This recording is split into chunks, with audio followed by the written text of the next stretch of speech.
Assalamualaikum warahmatullahi wabarakatuh. Kembali lagi berjumpa di channel Panggipin Dev. Kali ini kita akan melanjutkan bab tentang Laravel kita. Nah, mungkin kali ini yang akan kita bahas adalah bagaimana cara kita membuat custom library yang ada di Laravel. Oke, tanpa berlama-lama, silakan aja masuk ke project kita yang kemarin. Di sini saya menggunakan project API. Nah, di API ini kalau misalkan kita mau menggunakan library yang seperti saya sering lakukan, itu saya membuatnya secara manual. Nah, contohnya itu seperti ini. Nanti saya akan menampilkan data itu seperti ini. Jadi kita akan menggunakan library menggunakan dropdown itu. Maka daripada itu sekarang kita akan coba membuat custom library tersebut. Nah, pertama-tama di sini saya akan menyiapkan satu buah folder di dalam app, lalu saya buat folder namanya kelas. Nah, di dalam kelas ini nanti kemungkinan saya akan buat beberapa library, tapi di sini saya hanya akan menyontohkan satu library saja yang akan saya buat. Nah, untuk library yang saya buat ini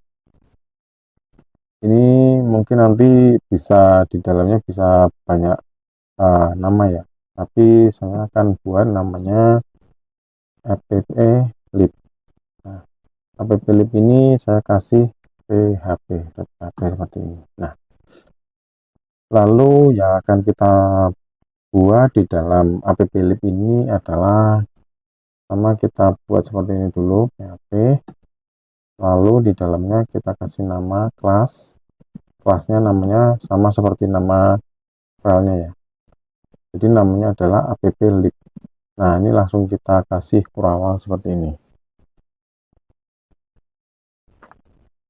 Nah, kenapa kita akan membuat custom library sendiri? Biasanya sih kalau misalkan membuat uh, library secara global, saya akan menggunakan custom library seperti ini. Tapi kalau hanya untuk digunakan dalam satu model, biasanya saya akan langsung naruhnya fungsinya itu di dalam model tersebut. Nah, agar bisa digunakan di uh, banyak tempat, biasanya saya menggunakan custom library seperti ini. Contohnya adalah misalkan namanya adalah dropdown status lah, seperti itu. Seperti biasa namanya tetap kita buat public, tapi di sini kita harus buat static. Nah, static nama fungsinya bebas, public static. Di sini saya buat dd status. Nah, di dd status ini saya akan buat namanya misalkan dd true, seperti yang ada di sini ya, true. Nanti untuk yang status aktif itu true, terus yang tidak aktif itu false. Ini kita kasih nama aktif, lalu dd satu lagi false, ini kita kasih nama tidak aktif. Nah, lalu kita return. Nah, kita return dd-nya ini. Oke. Sebentar, ini masih ada yang error ya. Kita cek lagi.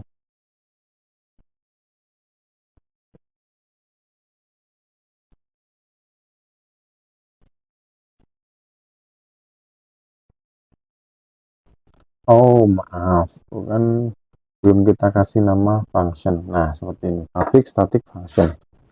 Kalau sudah seperti ini, gimana cara manggilnya? Contohnya kan kita akan panggil aja seperti di dalam controller. Nah, di dalam controller ini kita coba di home controller. Di home controller di bagian sini, Coba kita akan gunakan library tadi. Misalnya saya bernama variabel lib, lalu namanya tadi adalah app lib. Nah, app lib di dalamnya kita akan manggil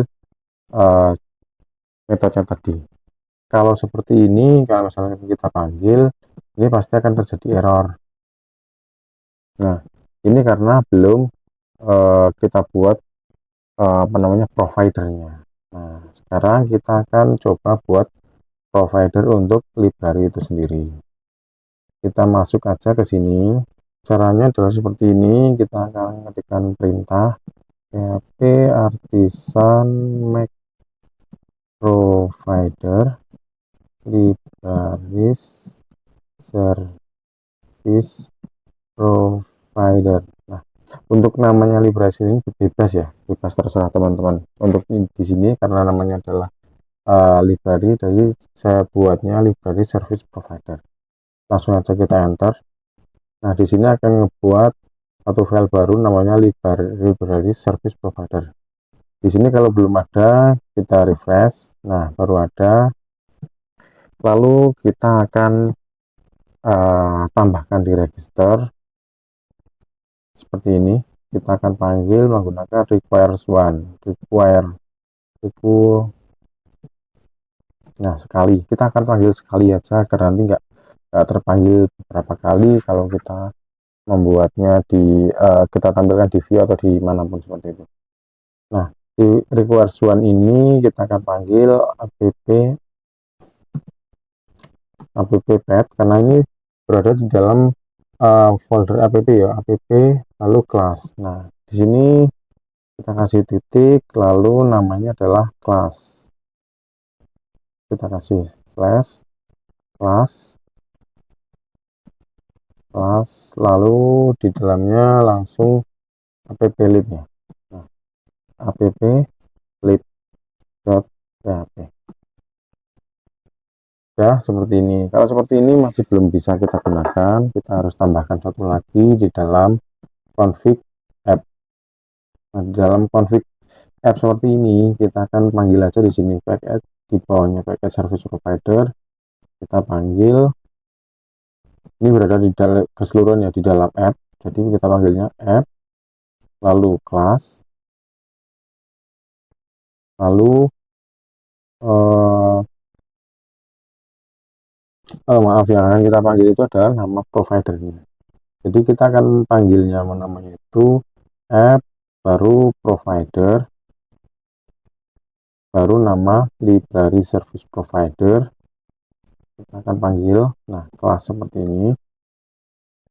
Lalu di dalam aliasnya ini juga kita panggil agar nanti kita buat namanya itu lebih pendek, lebih singkat aja. Contohnya di sini akan kita aliaskan namanya adalah app lib. Lalu di sini nggak bisa kita gunakan seperti ini. Kalau seperti ini kita harus panggilnya itu seperti ini.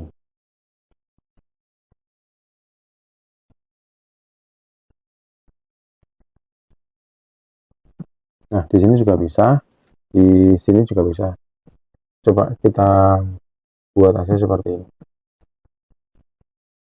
Kita akan langsung gunakan di sini. Kita tes dulu apakah ada error atau tidak. Di sini nggak ada error ya. Sekarang akan kita panggil variabel libnya ini.